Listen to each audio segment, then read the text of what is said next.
Módulo transcriptómica. Seguimos con la reconstrucción del transcriptoma en secuenciación de RNA. Hasta este punto ya sabemos cómo hacer el control de calidad de las secuencias que obtuvimos y seleccionarlas para seguir con el mapeo de los reads.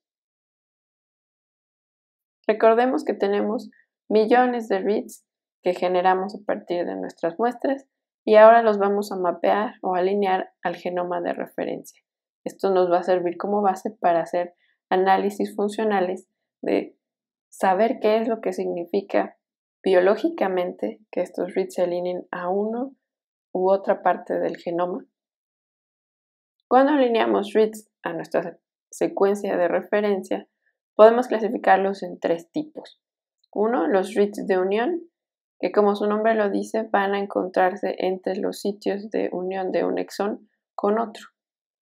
También tenemos los reads de exones, que son los que vamos a encontrar en las regiones codificantes del genoma. Y finalmente tenemos los reads de los extremos 3' que contienen las colas de poli A. Estos reads nos van a dar un perfil de expresión. Aquí surge una pregunta de cómo se leen o se mapean los reads de unión. Recordemos que el RNA mensajero inmaduro tiene intrones y exones. Normalmente sabemos que los exones son regiones codificantes del genoma. Entonces, cuando madura este RNA, se quitan los intrones por medio de splicing y tenemos esta secuencia madura. Los reads que se generen a partir de este RNA mensajero tendrán tanto reads exónicos como reads de unión. Y cuando se alinean estos reads a estas secuencias o estas regiones, los algoritmos calcularán la manera de separar estos reads para alinearlos con las regiones que corresponden. Esto lo vamos a ver con más detalle más adelante. Entonces, mapear los reads a un genoma de referencia es como armar un rompecabezas. Relativamente sencillo, en el que incluso podemos ver una fotografía de cómo es el rompecabezas que vamos a armar y vamos probando dónde va cada una de estas piezas. Sin embargo, no es tan sencillo como parece, porque ustedes saben, todos los que han armado rompecabezas, que hay piezas que se parecen mucho. Entonces, si tenemos estas piezas azules, no sabemos en dónde van de aquí. Nos va a tomar un poco más de tiempo, al final lo vamos a saber, pero digamos son más difíciles de armar, comparadas con estas piezas que incluso son más grandes y que es muy obvio que este árbol va aquí. Y esta es la mejor analogía que podemos hacer para alinear reads a un genoma de referencia. Lo vamos a repetir muchas veces, tenemos que usar ese read y alinearlo al genoma de referencia.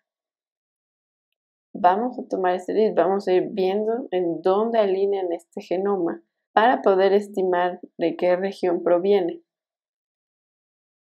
Como decía, esto suena muy sencillo, pero en realidad requiere de mucho poder computacional, porque bueno, vamos a alinear esos reads a una secuencia de referencia y vamos a ir probando para ver cuál es el mejor score de mapping que podemos obtener al alinear una secuencia. Sin embargo, cuando estamos tratando con millones de reads en un genoma que puede medir hasta miles de millones de nucleótidos, esto se vuelve muy complicado y no se puede hacer con algoritmos de alineación convencionales. Entonces, tomamos ese read o varios reads, tratamos de ver en dónde alinean mejor en el genoma y lo tenemos que hacer en toda la secuencia. Ahora, ¿qué vamos a alinear o qué vamos a usar como genoma de referencia? La primera decisión que tenemos que tomar es si lo vamos a alinear a un genoma o a un transcriptoma. ¿Qué es un genoma? Pues es la información del ADN de un organismo. ¿Y qué es un transcriptoma? Es una colección de transcritos. Esa colección de transcritos puede estar en librerías de cDNA normalmente y entonces podemos alinearlos a esos transcriptomas. Sin embargo, los transcriptomas todavía no se sabe muy bien cómo van ensamblados o cuál es el orden y cuál es la función de muchos de los transcriptos. Esta decisión va a ser muy importante para analizar los datos posteriormente y para saber qué softwares o programas vamos a utilizar para analizarlos. Se puede hacer para las dos, solo tenemos que tomarnos en cuenta. Si alineamos nuestros reads a un genoma, vamos a tener que los reads normalmente se van a alinear a exones y vamos a tener problemas detectando reads de unión exón con exón. Sí se puede hacer, pero tenemos que usar un software que esté consciente de que hay variantes de splicing o que existe splicing per se. Aquí tenemos la diferencia. Una herramienta para alinear reads convencional va a alinear los reads solo a las secuencias de los exones. Pero una herramienta que tenga ese parámetro para determinar si hay splicing puede utilizar esos reads y alinearlos a una secuencia en los intrones. Lo mismo aquí. Aquí están los exones de un RNA mensajero maduro. Los reads en gris alinean o mapean con diferentes exones, pero tenemos estos reads de unión.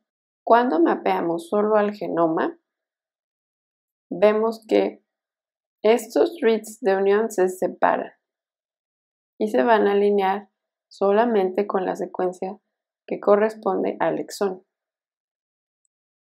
Esto tiene implicaciones porque durante estos análisis los reads se fragmentan y pueden quedar de un tamaño muy pequeño y entonces esta herramienta para alinearlos puede pensar que no son de muy buena calidad o que es insuficiente la longitud para poder alinearlos y los va a descartar. Entonces es un riesgo. Este es otro ejemplo. Tenemos estos reads de unión. Si solo utilizamos herramientas que alineen los reads a exones sin considerar los intrones o estas regiones de unión, vamos a perder estos reads. Y esto puede ser mucho si consideramos que solo el 2% de nuestro genoma codifica para proteínas. Todo lo demás es algo que no sabemos, entonces perdemos mucha información. Cuando alineamos a un transcriptoma no tenemos estos problemas.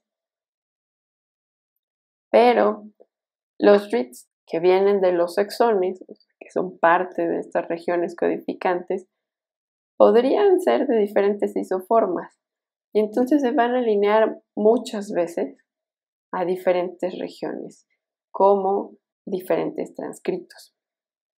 Solamente tenemos que estar conscientes de esto y lo podemos modificar en los parámetros de análisis que vamos a ver después. Un resumen. Cuando alineamos a un genoma, necesitamos saber la secuencia y necesitamos que la secuencia sea de una muy buena calidad. No tenemos que olvidar que necesitamos herramientas que consideren el splicing. Este tipo de metodología es bueno para encontrar nuevos genes, incluso que no se habían anotado. Y también podemos encontrar diferentes isoformas. En cambio, cuando alineamos a un transcriptoma, normalmente no se sabe la función de ese transcriptoma porque, como les decía, se encuentran en librerías de DNA complementario. No se sabe cuál es la función de los transcriptos. Sin embargo, no es necesario considerar que haya splicing porque esta librería de cDNA va a contener todas las regiones, tanto intrones como exones, entonces no va a ser necesario considerar esto. Uno de los problemas más grandes son esto de multi-reads. Ahorita vamos a ver qué son. Y la otra es que no vamos a poder encontrar algo que no sabemos. Entonces, ¿qué son los multi-reads? Son reads que pueden alinearse en muchas partes del genoma, a diferentes lugares. Y estos se pueden originar al azar, especialmente cuando tenemos reads muy cortos, como ya habíamos visto, que pueden alinear a cualquier cosa. También se pueden originar por parálogos que comparten ciertos dominios. Acuérdense que los parálogos son genes homólogos en una misma especie que normalmente tienen una función diferente. Otra de las formas por las que se puede originar es debido a variantes del splicing. Ese va a ser uno de los mayores problemas cuando hacemos mapeo a transcriptoma. Solo lo tenemos que tener en cuenta, como ya había comentado. Otra cosa que tenemos que tener muy en cuenta es que cuando hacemos estos mapeos a transcriptoma o a genoma, necesitamos herramientas que hagan más corto, que compriman los genomas para que puedan hacer los algoritmos de búsqueda de reads mapeados más rápidos. Esto se llama indexing, es hacer un índice del genoma para que podamos encontrar más rápido las secuencias a las que mapean los reads. Y la analogía es como hacer un índice de un libro, esos índices de palabras que están al final. Y entonces cuando quieres buscar una palabra, te vas al índice que está en la parte de atrás del libro y buscas esa palabra y te dice exactamente en qué página está. Ese es el mismo principio con hacer un índice del genoma. Lo que hacemos entonces es crear primero un árbol de sufijos. Aquí está la secuencia original. En este caso tienen la denominación bananas. Y se van a separar diferentes regiones de esas secuencias aleatoriamente y vamos a agrupar o a hacer subgrupos de esa secuencia en estas cajas que van a tener un número. A estas cajas se les va a asignar un código o un sufijo y después se ordenan con el número que se le asignó a cada subgrupo de secuencia y el código o sufijo que tiene. Entonces se hacen muchas de estas cajas que contienen una semilla, que son subgrupos de secuencias de la secuencia original. Entonces cuando se quiere mapear un read o varios reads, primero se buscan en estas diferentes cajas. Este es el índice. Vemos si un read mapea alguna de estas cajas y esto hace que encontrar la región en la que mapea sea más rápido, porque se va haciendo por grupos. Una vez que encuentra un grupo, si es positivo, entonces ya no busca en los demás grupos o en las demás cajas. Esto también hace que el genoma se vaya comprimiendo y es más sencillo que podamos hacer el alineamiento. Es como tener un rompecabezas en la casa muy grande y tener que ocupar toda la sala para armarlo. En lugar de eso podemos tener diferentes grupos o subgrupos de piezas en cajitas e ir trabajando solo por las cajas. Es una analogía. Hay algoritmos que hacen este tipo de procedimientos. Nosotros vamos a ver este que se llama Burrows and Wheeler. Este algoritmo puede hacer el índice y puede comprimir el genoma. Entonces, aquí vemos muchos cromosomas que se van a codificar o a hacer en pequeños subgrupos de cajitas y entonces podemos tomar los reads que obtuvimos y ver si alinean a cada una de estas cajitas. Esto es lo que expliqué anteriormente y lo hace este algoritmo Burrows and Wheeler. Esta es otra explicación de cómo funciona. Tenemos las llaves o las partes del genoma que vamos a hacer en subgrupos. Le damos un índice, es decir, agruparlos en las cajitas con un código. Entonces, este índice corresponde a una llave con su código y esto es un registro. Entonces, es el mismo principio. Tenemos cajitas en donde vamos a poner subgrupos de secuencias y las vamos a utilizar como índice para buscar si reads pueden mapear a ese subgrupo de secuencias en esa cajita. Este algoritmo además comprime el genoma y vamos a ver cómo funciona a grandes rasgos. Esta es la secuencia original, banana, y lo que va a hacer al transformarla es primero hacer una rotación de cada uno de esos componentes o cada una de esas letras de esa palabra.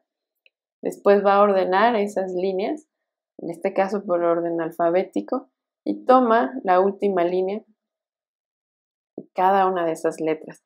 Entonces el resultado es esta transformación. Lo interesante de esto es que es reversible, entonces si encontramos archivos que estén transformados con este algoritmo, los podemos regresar a la secuencia original. Y esto es también solo un ejemplo. Este es el resultado de la transformación y lo que va a hacer es alinearlo como en una columna, después lo va a ordenar por orden alfabético y después va a agregar otra vez la palabra original, bueno, el resultado, lo va a ordenar y así sucesivamente hasta que vean, regresamos a la palabra original. Entonces, esto va a ser importante para que cuando ustedes hagan los ejercicios vean qué tipo de algoritmo estamos usando para transformar el genoma y hacer los índices. Es importante que recuerden estos índices. Como les había dicho, también ayuda a que el genoma se comprima. Por ejemplo, el genoma humano incluso se podría guardar en 1 o 2 gigabases de información. Y esto es porque hay muchos caracteres que son iguales dentro de la secuencia y cuando se transforman quedan muy cerca unos de otros. Entonces se puede hacer como un código de todas esas letras que son similares o idénticas. También nos permite buscar mucho más rápido si un read mapea a un grupo de secuencias, porque ya les había dicho que los tenemos en cajitas. Entonces es más fácil encontrar esa parte en esa cajita. Una vez que se encuentra que un read alinea con una secuencia de una cajita en particular, podemos saber muy fácilmente las coordenadas en la secuencia original. Y también este algoritmo, esta forma de transformar los datos y comprimirla, se puede adaptar a que haya un alineamiento no al 100%, que no sea totalmente idéntico. ¿Por qué puede haber estas cosas de que no sea totalmente idéntico? Porque acuérdense que podemos encontrar errores en la secuenciación, sustitución de bases, por ejemplo. Eso es importante que lo tengamos en cuenta. Esto es a lo que me refiero. Tenemos un read, va a alinear correctamente en esta primera región, pero después podemos encontrar un error, un mismatch. Y esto no es idéntico a la secuencia original. ¿Por qué? Porque hay errores en la secuenciación. Entonces tenemos que permitir o darnos laxitud en alinear estos reads, que no tienen que ser 100% iguales o idénticos a la secuencia original. Muchos reads también tiene que ver con el tamaño, pueden alinear en muchas partes del genoma. Entonces, esto hace que sea bastante difícil encontrar exactamente en qué parte va del genoma. Y ahorita vamos a poner unos ejemplos gráficos. Entonces, reads pueden alinear a muchas partes o regiones del genoma. Y esto es particularmente problemático cuando tenemos reads cortos. Si hicimos un trimming muy estricto, podemos tener problemas con eso. Tenemos que permitirnos un cierto error en el alineamiento, en el mapeo de los reads, porque si no, no podemos compensar por errores en la secuenciación, incluso por errores en la variación genética, que es natural. Si tenemos este reads, les decía que puede alinear a diferentes regiones del genoma. ¿Y cómo vamos a estar seguros que alinee aquí, acá o acá? Si permitiéramos que hubiera mismatches o errores en el alineamiento, vean, esto es qué tan estricto es los parámetros de alineamiento que vamos a utilizar. Si permitimos 2 mismatches, 2 errores, podría ser que nos quedáramos con la idea de que sí alinea aquí. Pero si permitimos solo uno, entonces solo va a alinear aquí. Y si no permitimos ninguno, entonces estamos seguros que va a alinear aquí. Y esto de principio pareciera ideal, que solo alineara donde realmente va. Pero no sabemos si podría haber alguna variación genética natural en el genoma que estamos estudiando o si es un error en la secuenciación. Entonces, sí tenemos que permitirnos errores, pero tenemos que tener cuidado. Por eso vamos a calcular también probabilidades de que nuestro alineamiento sea correcto o no. Otra cosa que nos puede ayudar para tener alineamientos más específicos es usar librerías pareadas, paired end sequencing, como se acuerdan. Entonces, lo que pasa en estas situaciones es que vamos a tener una secuencia de forward, 5', 3', y también tenemos el reverse. Entonces, en realidad tenemos dos secuencias complementarias. ¿Dónde van a alinear estas? Bueno, pueden quedar en diferente dirección y esta podría alinear aquí o podría alinear acá, no lo sabemos. Igual el reverse podría alinear aquí o podría alinear acá. Incluso podríamos tenerlas cuando las juntamos en una región totalmente diferente y a espacios totalmente diferentes. ¿Cómo le hacemos para saber cuál es correcto? Bueno, podemos tener algoritmos de que pruebe si este en realidad va aquí o viceversa o intercambiar este con este. Una de las cosas que nos va a ayudar es esto que está aquí, el tamaño del inserto. Porque aquí vean, podemos tener muchas posibilidades. Incluso estas, aunque están en direcciones diferentes de como los tenemos aquí en este inserto, podría ser correcto, no lo sabemos.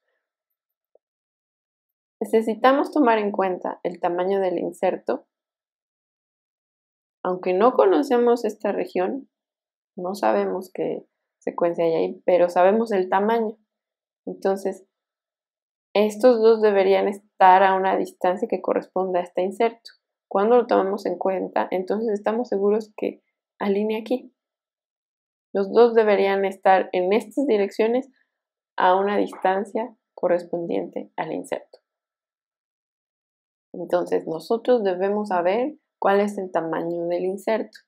Cuando hacemos single end readings, secuenciación no pareada, bueno, a lo mejor podemos alinear estos reads a cada uno de los que se generaron y podemos saber que este corresponde a la secuencia de este a la de este y así viceversa. Y así vamos alineando el genoma aquí. Acuérdense que podemos utilizar este tipo de librería cuando conocemos muy bien el genoma de referencia. Entonces, si tenemos genomas que no conocemos muy bien y que necesitamos un read mucho más largo para poder ensamblarlo o alinearlo con mayor exactitud, usamos las librerías pareadas. En estas librerías, acuérdense que tenemos un fragmento 5', otro 3', y de estos conocemos la secuencia. Sabemos qué nucleótido hay uno tras de otro. Pero lo que está entre ellos no lo sabemos, pero sí podemos saber la longitud. Entonces, ¿cómo sabemos la longitud? Pues acuérdense que tenemos los adaptadores y dentro de los adaptadores tenemos secuencias que nos van a ayudar para que los primers universales se alineen y puedan secuenciar esa secuencia. Tenemos también un índice. Entonces, esto nos hace saber cuál es la secuencia de nuestro read en este segmento. Y entonces, cuando vemos en el control de calidad de qué tamaño son nuestros reads, bueno, podemos, digámoslo así de una manera sencilla y nada más por matemáticas.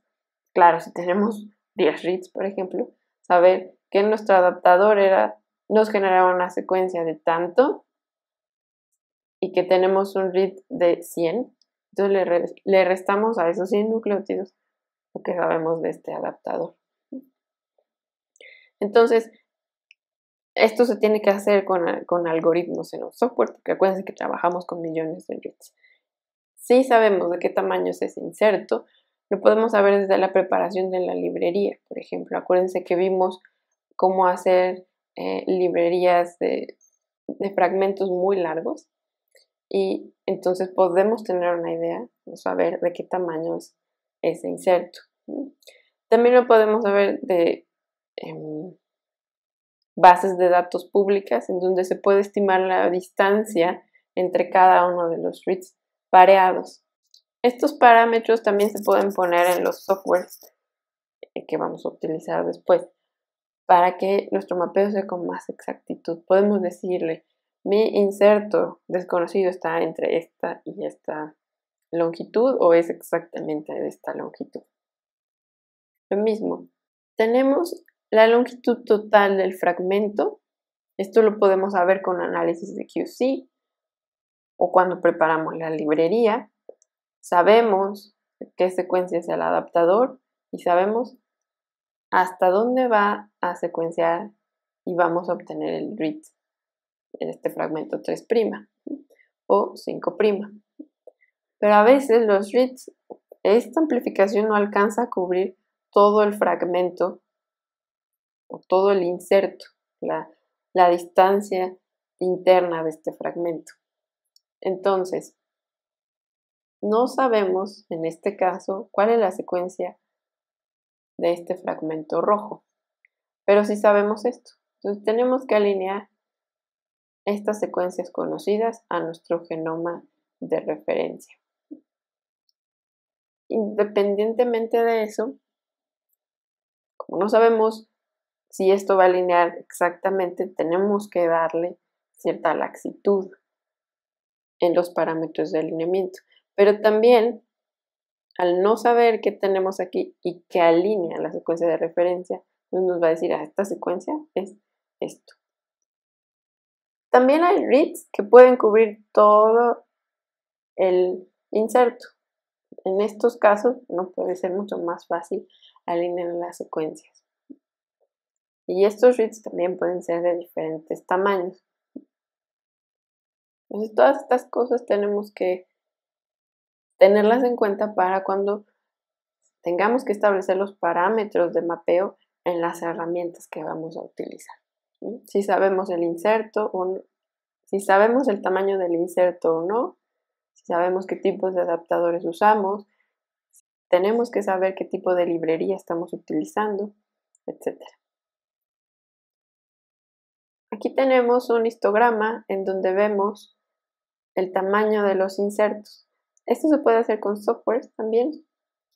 Y lo que vemos aquí en este histograma es que los insertos son de diferentes tamaños. Tenemos unos muy pequeños, unos muy grandes, pero la mayoría se agrupa en el orden de los 400 pares de bases. Con esto terminamos la clase de mapeo de los reads.